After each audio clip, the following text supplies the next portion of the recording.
Okay, sorry about that. You could even repeat that list again. All right, so what I want to point out about this list, children, parents, older adults, people with disabilities, at least the first 4 of 6 are by default the populations that you serve, whether you're a school or you're a meeting. And you may have people in the final 2 categories as well. So we need to be especially sensitive to the emotional and spiritual repercussions of a disaster, just by virtue of the people that we work with.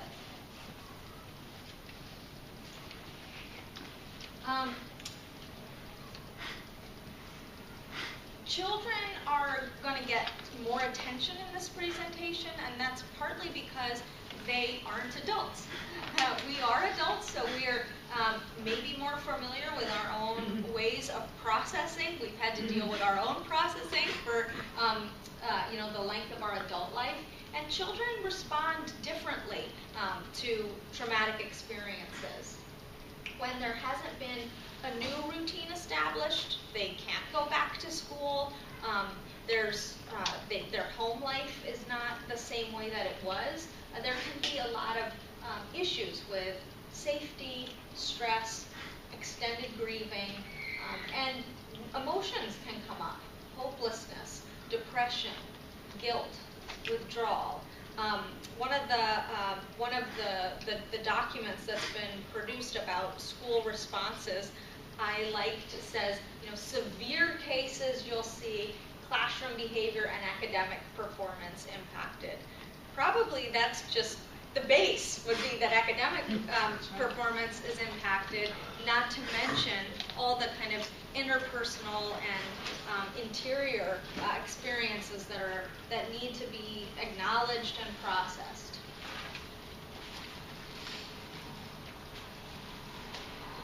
As communities, when we think about what our populations are going through, whether they're children or older adults or anyone, there are two influences that we want to be aware of. The first are risk factors. These are influences that increase the probability of the onset, regression to, or maintenance of a problem condition.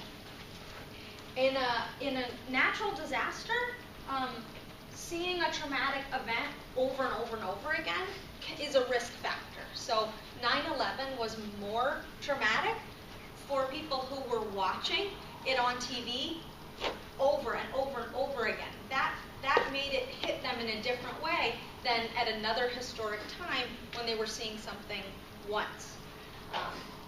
The proximity of the event to an individual. So has your school been evacuated or other schools evacuated? So how close is this event to me?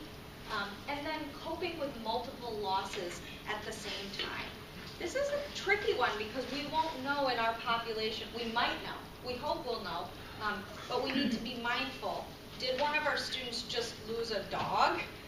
Actually, that, in the context of now a natural disaster, might make it harder to cope. Has an elderly member of our community recently lost a spouse? That's going to make it more difficult to be resilient than they would be if that hadn't just happened. So those are the risk factors we want to be mindful of when we're tackling our response to a natural disaster. But what about protective factors? These are the combination of forces that contribute to adaptive outcomes in the face of challenges or trauma. And I really want to focus on this. We'll have another slide on what this can create, but this is the role of a meeting or a school. It's to be one of the protective factors.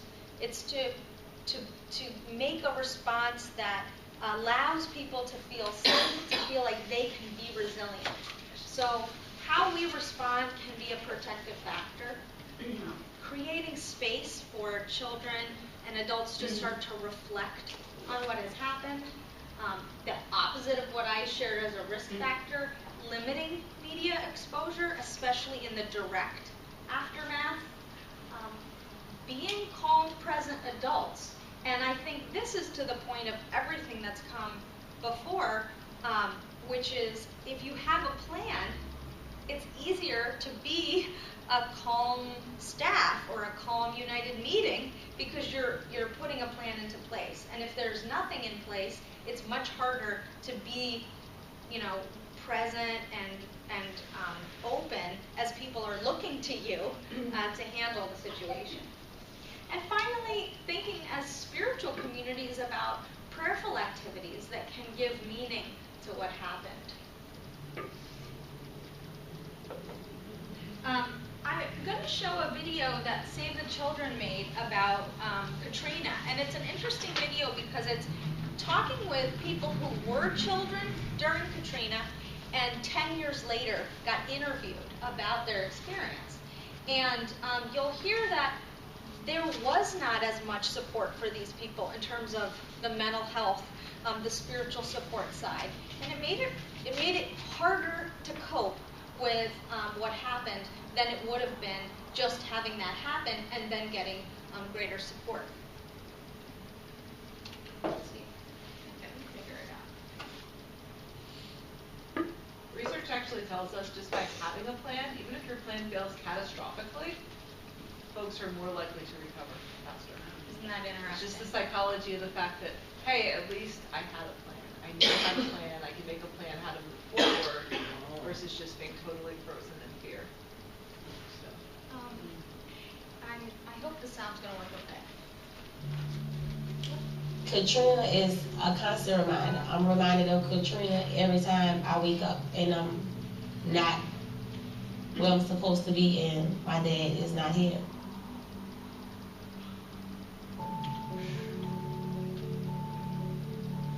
Honestly, after my dad died, I really felt like I just don't have nothing to live for. Like, that was all I had, and not since he gone, I don't need to be here. Experiencing disaster and then coming into a school where everyone doesn't like you and you think it's funny to make fun of the fact that you lost everything had me really numb at the time. I felt like I wasn't seen, but it was a nightmare and this was real and I was real and I was still a child, but we didn't have that support at all.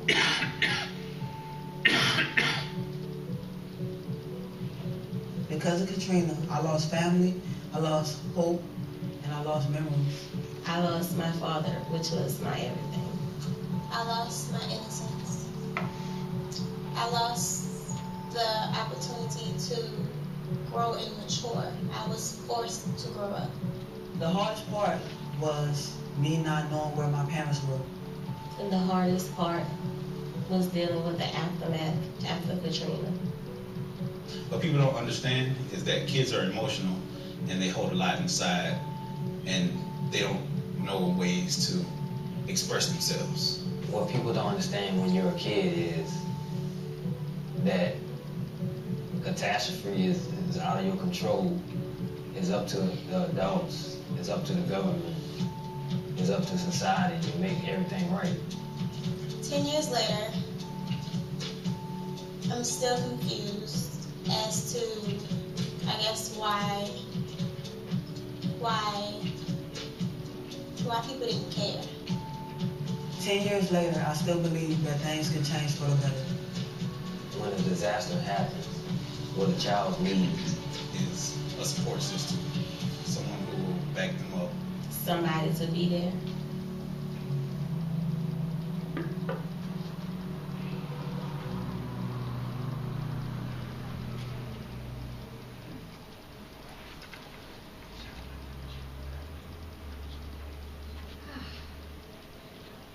It's a pretty heavy, powerful video. Any reactions?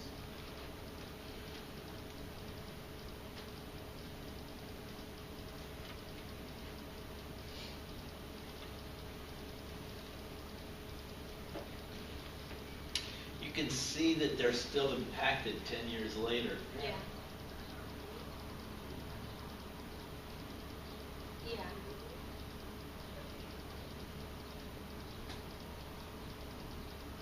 But the young woman was smart enough to know.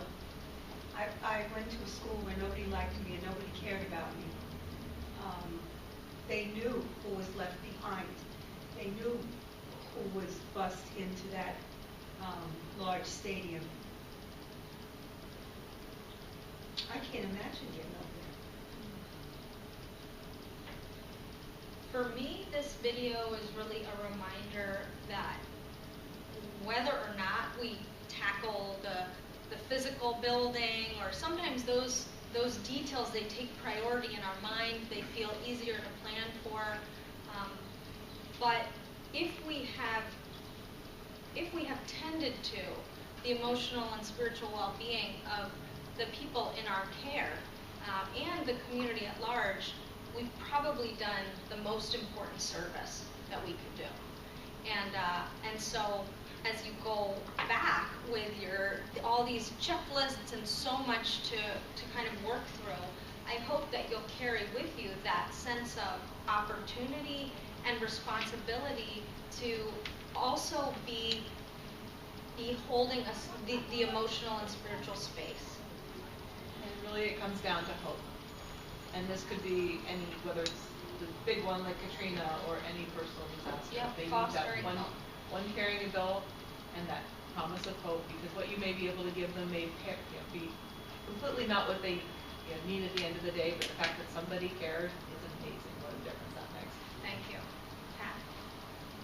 We go through our lives and we have this trust that our community will stand with us and take care of us, and that if things go bad, we'll get together and help each other. Yes.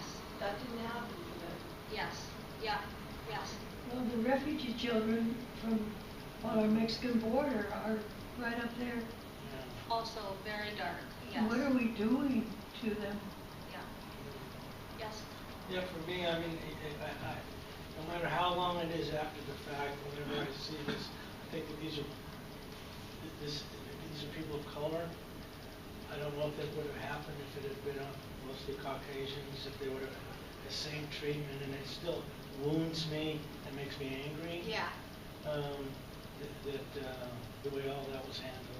On the list of at-risk populations, historically marginalized, traumatized groups is one of them, and that's an invitation. If your meeting, for example, does not comprise of folks in that category, then that's all the more reason to be thinking about how do we reach out to our broader community to make sure that we're not just responding to the folks in our immediate reach.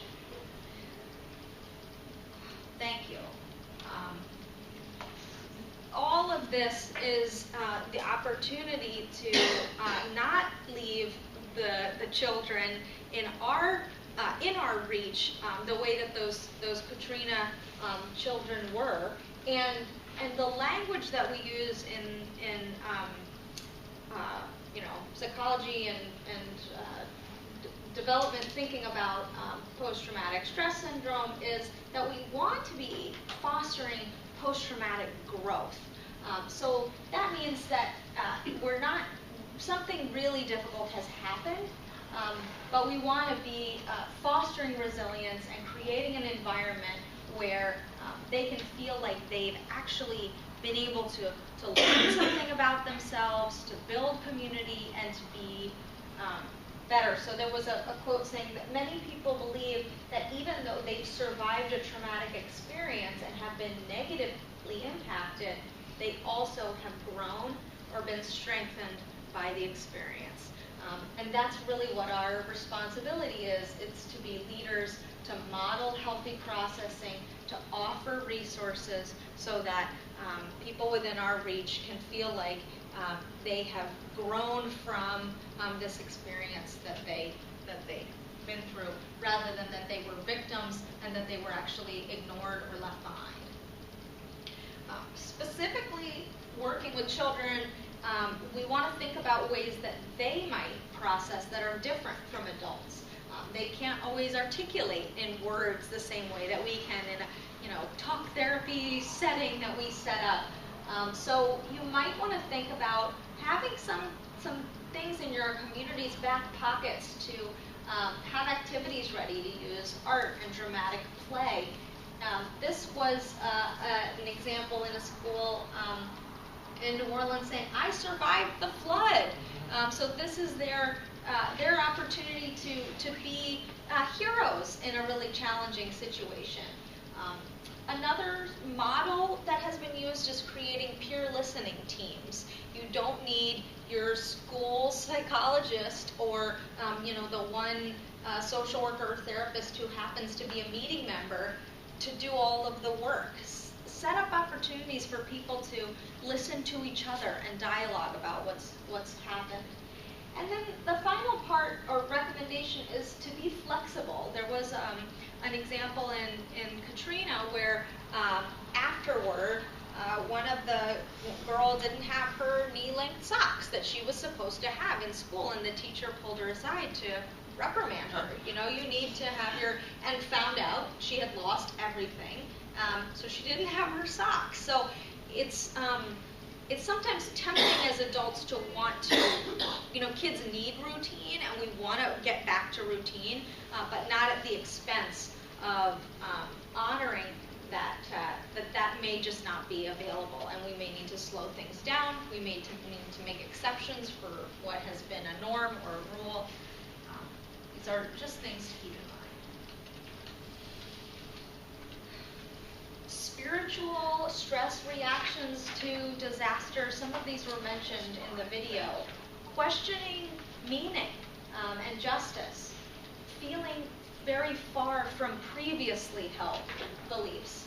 Suddenly turning away from God, turning to God, feeling isolated from God or from their religious community, being angry at God or feeling let down by spiritual leaders, feeling disconnected from familiar religious practices.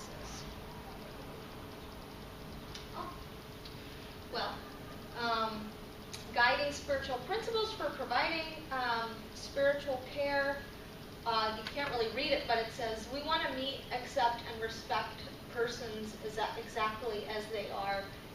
When we have a physical plan, it's a little bit easier to discern. We just need to do these things. But in terms of mental and spiritual health recovery, someone may be in denial. They're not ready for counseling. Someone else may be totally grieving. They need a listening ear. We need to be flexible enough to meet people where they are. Do no harm. Don't want to add to what's happened. Nurture and encourage each person's own spiritual perspective to be a source of strength in difficult times. Protect confidentiality.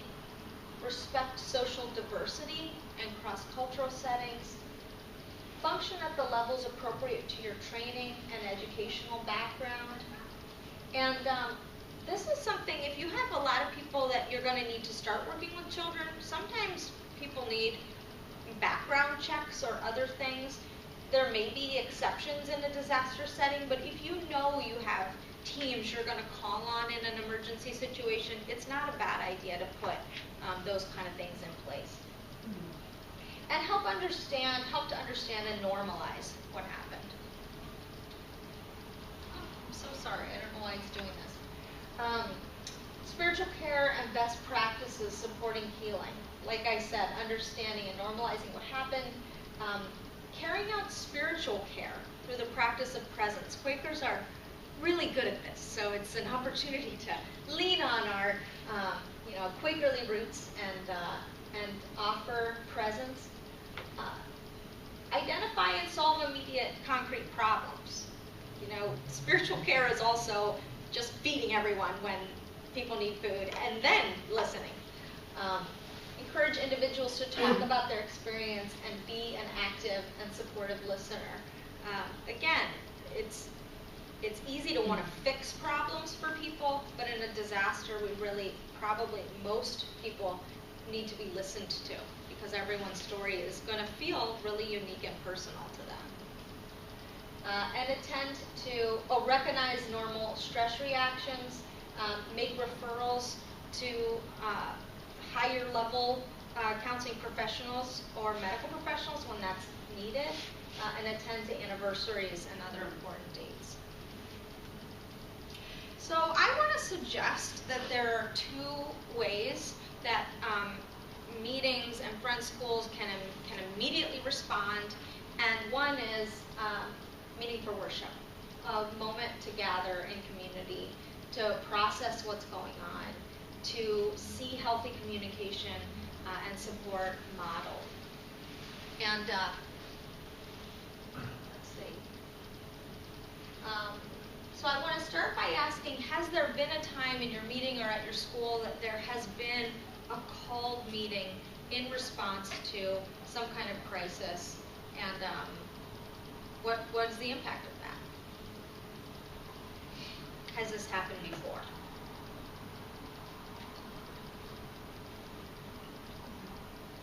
We share space with a Jewish organization, and after the shootings in Pittsburgh, we gathered together and talked. Powerful. And that was, so that was an interfaith setting, it sounds Yes. like. Great. Thank you. At Westtown School, on the day of 9/11 and the day after, we immediately gathered in the meeting house. And we spent more than an hour together at the upper school. Okay.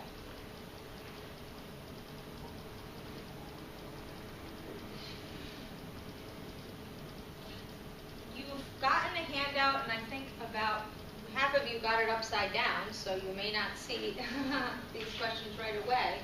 I want to invite you to just brainstorm for yourself, for your organization. If there was a disaster, when would a meeting for worship occur? Would you wait till the programmed meeting happened and invite people to reflect on what it's been like for them? Would you call a meeting for worship that day? Would you wait for members or family members to be united, process what's happened, and then come together?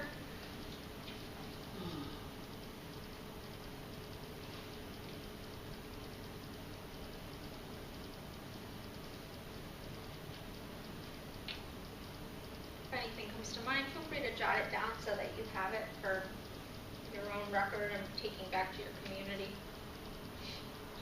I was just thinking, after the shooting in the club in Florida, we just opened up the meeting house and put a sign out that said meetings open for worship for anyone. Right. And that's how I would imagine us handling something like this. Yeah. Not a called meeting per se, but just a safe place for people to come. So in that example, you still held meeting on a Sunday, Sure. and you opened it to a larger No, community. no, we held it the next day. Oh, you We did? didn't wait till Sunday. Okay, all right, great, thanks for clarifying. Is there a personal connection, or was there a reason why that particular disaster resonated with your community? I don't know. Somebody just called the clerk and said, I think we should have the meeting house open. It seems like there are a lot of different possibilities in these questions. Yeah. And maybe it's not left just one answer. If I have, two people can make a meeting. So if we know that there's someone in trouble, right, we go and we find them and we meet with them and we worship. Again, leaving the meeting house open, I think, is important, and having someone there who can greet people, even if we take turns on that. Isn't that interesting? The assumption is that I'll never be in trouble. I'm going to be the person who's waiting there to help people. That's amazing. And this idea about children and uniting with families, I think kids and parents have to be helped when that happens. So there's a lot of different ways people are going to get together. Yep. And you're bringing up, you have a plan, and then you have a backup plan, and you have the person who might decide to call a meeting, and then you have a backup person who might take responsibility for calling a meeting. Right. So on that sheet, I think if you can see, thinking about who would be the go-to people in your meeting to run it.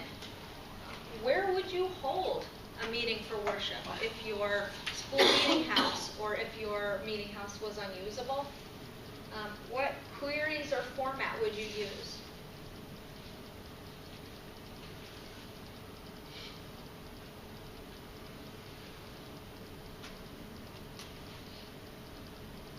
Don't forget the care for the caregiver aspect as well.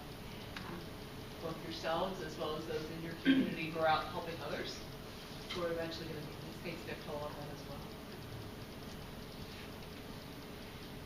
So these are things to think about for Quaker organizations. This is something that we're known for, that people will be looking for us to offer. The timing of it and how it's presented and held is important. The other way that I want to think about that we can offer immediate support and ongoing support is through counseling and deep listening.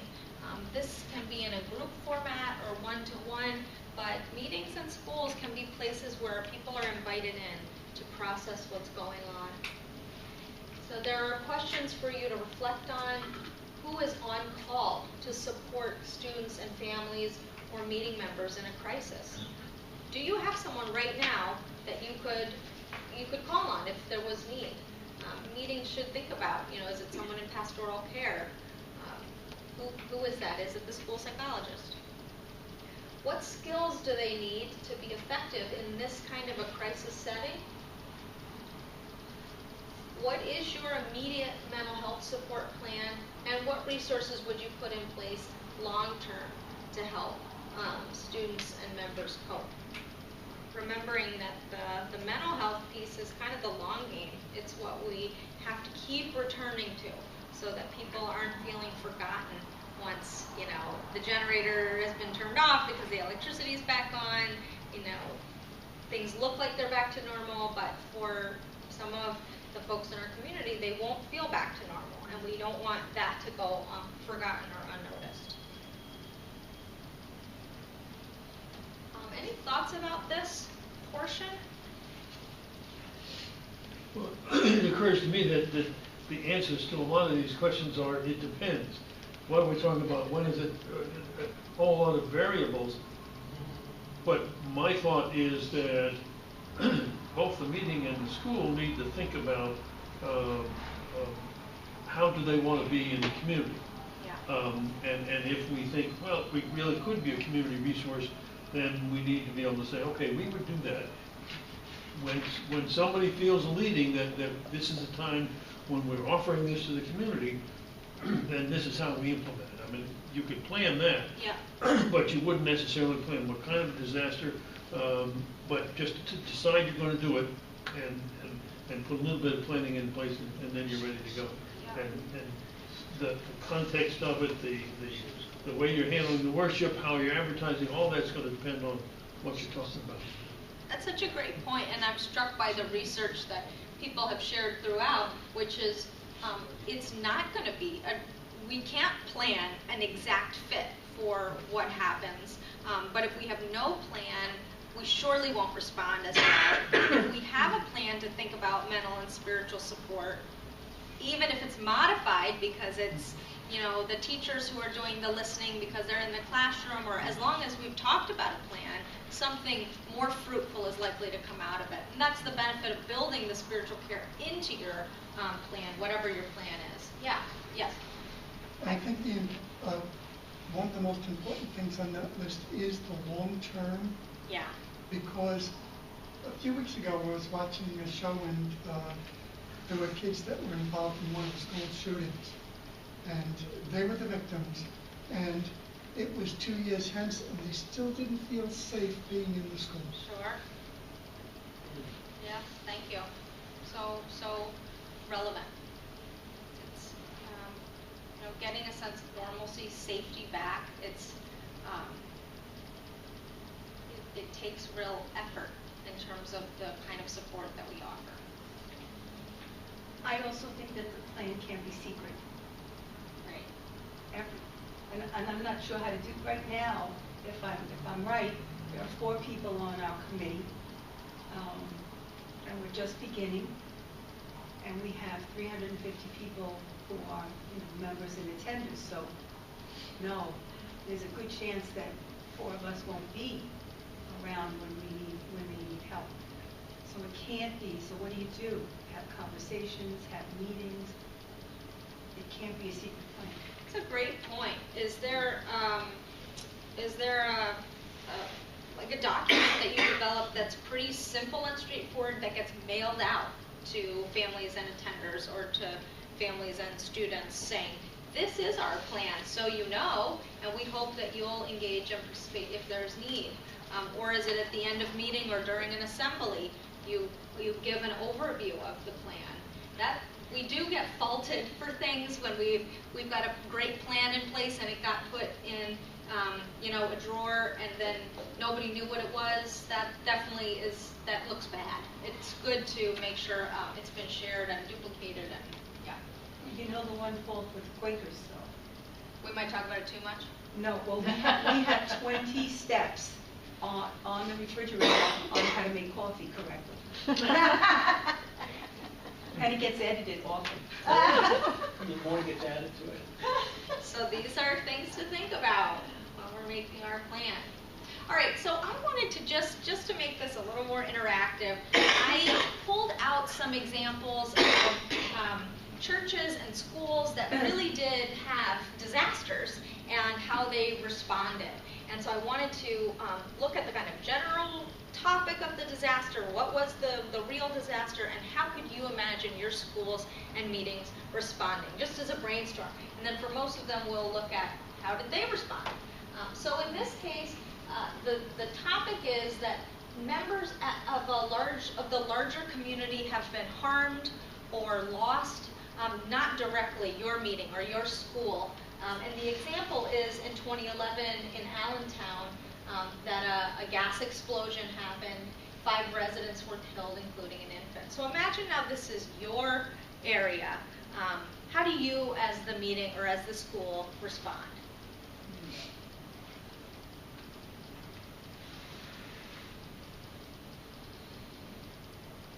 Maybe just talk to a neighbor. Turn and share with a neighbor how you might respond. And I assume you're assuming that nobody in the meeting or the school community, their families were not involved. That's right. In this example, share with a neighbor. How we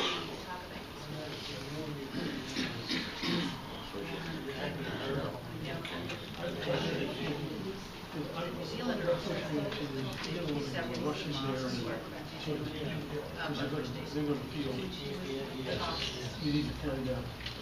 So the church or whatever, somebody else in that community that you can say, how can we support you? That's just taking care of our policy. Children, but understanding anytime something like this happens. When they got trouble, people responded to that. Quite a lot. You have to put yourself out. So Facebook was a place where I think you need to begin Yeah, what came up? well before that explosion. We have a daughter who's a health professional, and she was at the house, and there were a whole bunch of kids in the living room. We're going to come back. Because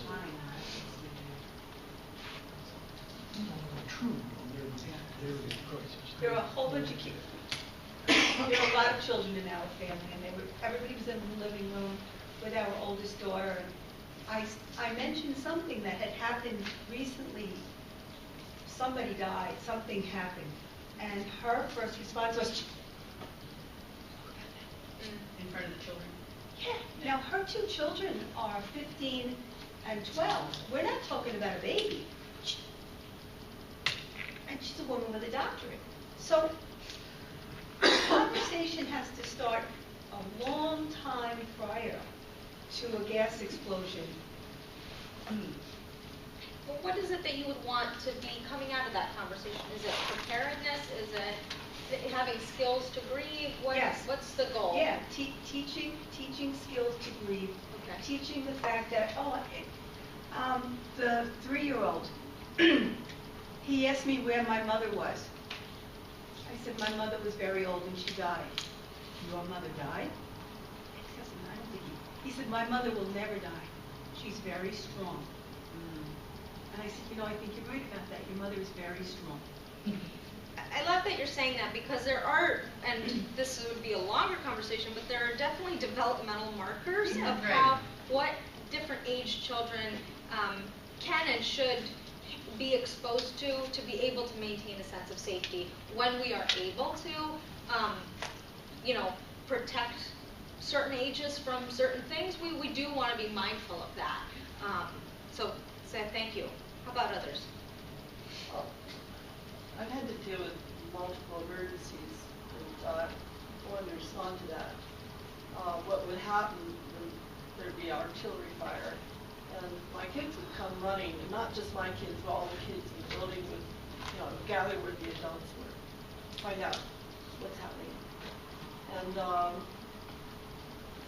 it really worked for us to be calm, not to minimize it, but to be very serious and say, this is what we have to do. It happened once that there was one parent who was hysterical, and all the children were affected, at least briefly. Yeah. But they came back to their own parents. But if you minimize it, they get it, and they don't trust you the next time. Yeah. So I think you're saying, being calm, being real, but also being actionable. If there are things, concrete things you can do, focusing on those things, that's within the scope of what helps a child regain safety. The parent who was hysterical had no control over her children. They were just too terrified. They just couldn't, she just couldn't handle them. Yeah. Or she couldn't handle herself even. Makes sense. Too bad. So in this case, the local Lutheran church responded in a couple of different ways. The next day, they held a worship to process what was going on, and they allowed media to be present to then share that there was worship and prayer happening in response to this, and to invite people to come to a larger vigil at a later date. They hosted a vigil, and they made counseling available. So this is the way one community organization responded. Let's look at another example. There's such extreme flooding and strong wind that students cannot go home for 6 hours. They're either stuck at your meeting or they're stuck at your school. How might you respond? Again, talk in pairs.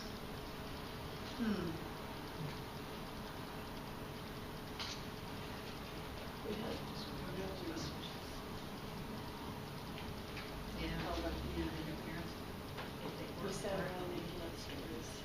I think I know that Making up children's books, so we would make up the stories. We just start with the kids would start back and so we get it. Yeah, that's situations like that, when we were locked down like that, first time they Really? jumped home. And we wrote down those things for kids to do pictures for them.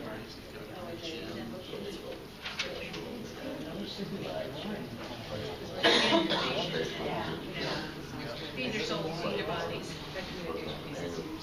How to cook for later. Nothing's going to ensue. Oh, so the kids, parents are drawing all over the walls. Something else. I mean, we have a hall there, we have bathrooms, we have. You should see my house or how I use it all. I just got Take another 30 seconds.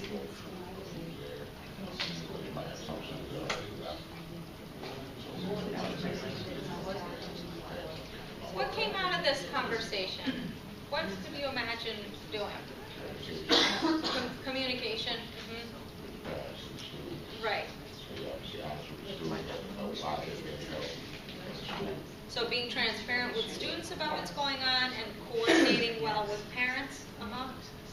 What else? But the counseling staff actually, a lot of times if you can't calm the student down, they can't, you say they have a lot of school to deal with. Yes. But I mean, for the most part, or in my school anyway, they listen. They don't. So I think you're saying offer adults who can provide grounding and support to people Somebody who that can need it. identify with you. And that could be someone who's technically in a support role or someone who's just trusted and known in the community. Okay, what are other thoughts, other ways you would respond? Have activities available to them to try to normalize what's going on. Right. Don't make people sit in lockdown and just be with their peers. If you can generate something that's positive, helpful, engaging, community building, plan for that. Well, the teachers are big role in that. Also, teachers have projects to work on, they could be working on it during that time. Fantastic. Yeah. Calling on teachers and other leaders. Great. So the example that I highlighted was from this month in Southside Elementary School and New Caney High School in Cleveland, Texas. They had over 14 inches of rain in one day, and at 3 p.m. the campus went to lockdown because buses and cars couldn't arrive to pick kids up. So then what do you do with them? What structures are in place to make that not a traumatizing situation or to make it allow people to be as resilient as they can be? So all of these things got said. Before or now. It's really hard today because every child and adult has their own cell phone and immediate access to news. But if we can provide a safe environment where we're not getting that constant stimulation, that's good. Consider business as usual or promoting spiritual and connecting activities, just what was mentioned. And then be methodical, thank you, in transitions to maintain calmness and efficiency, right? It's not a flood out the door, there's just even pacing to get kids home or whatever is in place. Nora, that first one can be hard too, because sometimes the adults are the ones that want to see what's going on. They want the very latest development. And we have to remember that to do that in a way that isn't exposing children to more trauma. And that may be a part of the protocol. That may be a part of the plan, saying to teachers, thank you so much for sitting with your kids and being with them, or to the Sunday school folks or whoever. And if we can have a kind of, if we can decide as a group what we're sharing with the younger people rather than having you just throwing out the latest data, that would be great. And if they know that there is somebody who's keeping on top of and things. you will be updated every hour or something like that. Or as you need to be the authentic source of communication, because if you're not, everyone else will be. Right. They're going to be putting your image, your school, your response, they're going to be putting all that out there unless you have already thought through, this is the one person, they're putting out the information, they're doing it in a timely manner. So it's going to play one way or the other. Either you're going to be the heroes for doing this really well and communicating that this is what we're doing, or you're going to be on the other side of that. Yeah. So we're going to shift to talking